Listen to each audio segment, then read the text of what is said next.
Today's video, we're going to talk about some of the common misconceptions around the VA home loan, the benefits you've earned serving our country, and how to leverage it all to become a homeowner. We actually cover a lot of this in detail on the channel, but wanted to give you an overview so you have a basic understanding and a starting point. So please make sure you hit the like and subscribe button to hear more content like this. So the first thing we're going to get started with is going to be some of the common misconceptions that we hear on a day in, day out basis from viewers like yourself and from doing presentations to military organizations around the country. So the first one is that you can only use the VA home loan once. Well, that is not true. It is a life benefit that you can use at any point, right? Some people use it right within their first year of getting into the military. And then you have people that wait until their 60s and 70s to use the VA home loan for the first time. And I think a lot of that is around because of that misconception that we still hear to this day. Another common one is that you can only have one VA home loan at a time. That is 100% not true. You can have multiple VA home loans. We have clients that have 4 VA home loans. Now, no, you can't take it out all in one shot, like buy 2 homes with it, but you can turn a property into an investment property, which kind of leads us to that next part is that, hey, I have a VA loan. Do I need to refinance out of it in order to rent it? No, you don't. You can keep that VA home loan and rent out the property. The only thing that happens is that it locks in a portion of your benefits. So understanding your entitlement and at what point do you need a down payment is going to be critical to understand. So if you guys have questions on that, please schedule a call with us. The link is in the description below. We're available 7 days a week and always happy to help our veteran community. Another big one, especially for like if you're on active duty or just kind of in general, you're looking to buy in a place, but don't know how long you're going to be there for, but you know that you want to come back to that property. So people will always say, well, I have to live in a property a minimum of a year, 2 years. That is not true. You intend to occupy the property within a 16-day period, but if life changes and you have a circumstance change, then you can actually rent out that property a month into purchasing. There is no time requirement per the VA. A lot of people get that confused with FHA loans, which are not applicable to the VA home loan. Another good one is that people will buy a property and then thinking like, well, I'm going to refinance my VA loan into a conventional loan and free up all my benefits so I could use the VA home loan again and have my full entitlement. That is partially true. And this is where things get confusing with the first thing that I said is that you can have more than one VA home loan at a time, right? With not any issues. So if you, let me step back, is that the VA loan is attached to the property address. Okay, so if you refinance the VA loan into a conventional loan, your benefits, the original amount is still locked into that property. So even if you paid off the mortgage, you have all your benefits locked into that property.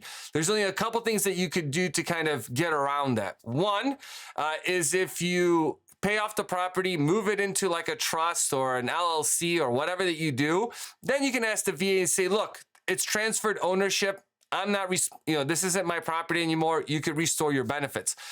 The other way is what's called a once in a lifetime restoration of your benefits. Now, this is legit. You would actually reach out to the VA, and this is a once in a lifetime thing that you can do is you can ask the VA, since you paid off that mortgage, but still your benefits are tied into the property, that they will actually release your VA home loan. You can purchase another property and use your full entitlement. But the caveat to that is that in order for you to use the VA loan for the third time, you do have to pay off or sell both of those properties. So that's the real downside to all that.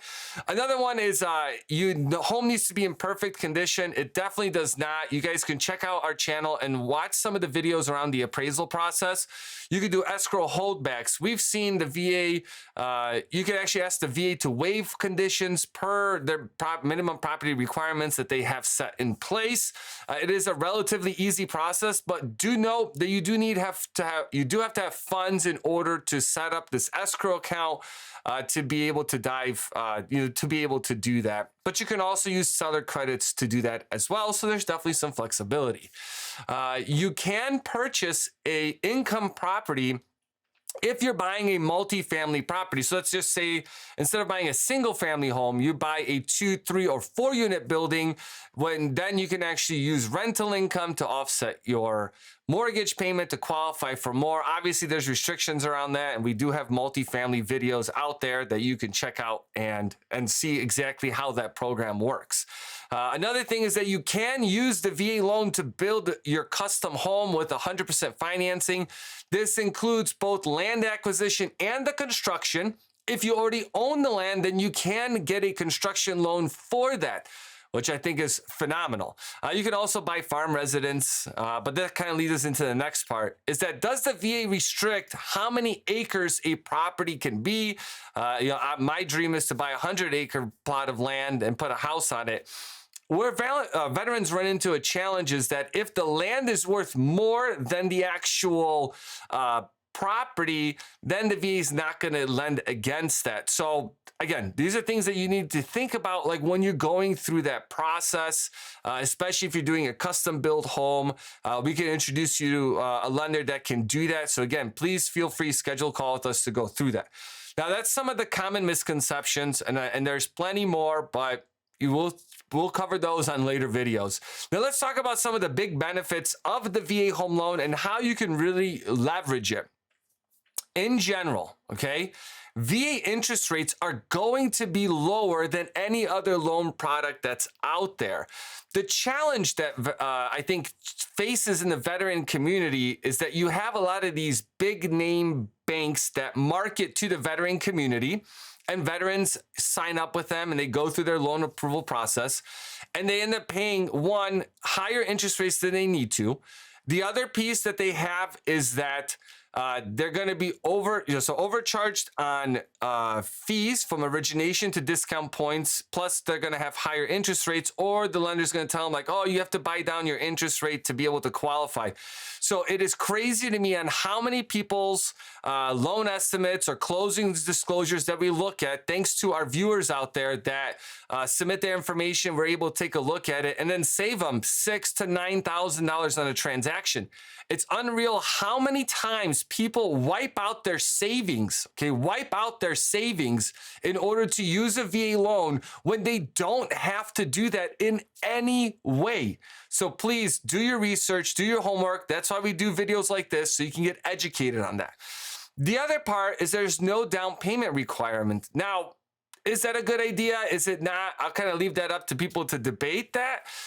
It just really depends on your situation. The VA does allow for 100% financing, but yes, you have to pay what's called a VA funding fee that gets tagged onto the balance of the mortgage, unless you have a service-connected disability, which I'm going to cover here shortly. So in theory, if you buy a property with 100% financing, you're not exempt from the funding fee. You're actually going to be upside down on purchasing a property at 100% financing. Now, the good news is if you're going to be there for a long time, it may not make that much of a difference. But again, these are things that you need to consider. No private mortgage insurance saves you a ton of money. So if you compare conventional and VA rates, right, 5% conventional rate, 5% down payment with private mortgage insurance versus a VA loan with 100% financing, will still have a lower payment than a conventional loan with a 5% down payment. So don't get steered away from your VA home loan unless it's something where you're trying to, build an empire of properties. Then there might be a different strategy to go through with that. The other piece to that is that if you do have a service-connected disability, you don't pay the VA funding fee. Now, you do need to collect 10% or more. The only way, and I've talked about this before, and I kind of stand corrected on it, is that sometimes we'll pull a certificate of eligibility and it's going to show 0 monthly compensation. And so I just talked to a client recently that had that, but they were exempt from the funding fee. I'm like, wait a second, the certificate of eligibility shows 0 compensation, but yet you're exempt from the funding fee. How is that? Well, what they did is that when they got their disability rating of the 10%, they decided to take a lump sum payment when they got out instead of a monthly payment. So then it actually worked. So this is why it's important to check your certificate of eligibility. We can do that for you. It literally takes us like not even like 10 seconds to pull it. All you need is your social and date of birth, and then it's going to pull from the VA. The other one to that as well with the disability is that if you qualify for a property tax or real estate tax exemption based on your disability rating, you 100% need to do your research on that county that you're buying in, because every county is different. We just did a video the other day talking about that. So make sure that you're tuning in and checking that out. So please, guys, hit the like and subscribe button. If you guys have any questions or ideas for videos, drop them in the comments section, and I'll talk to you soon.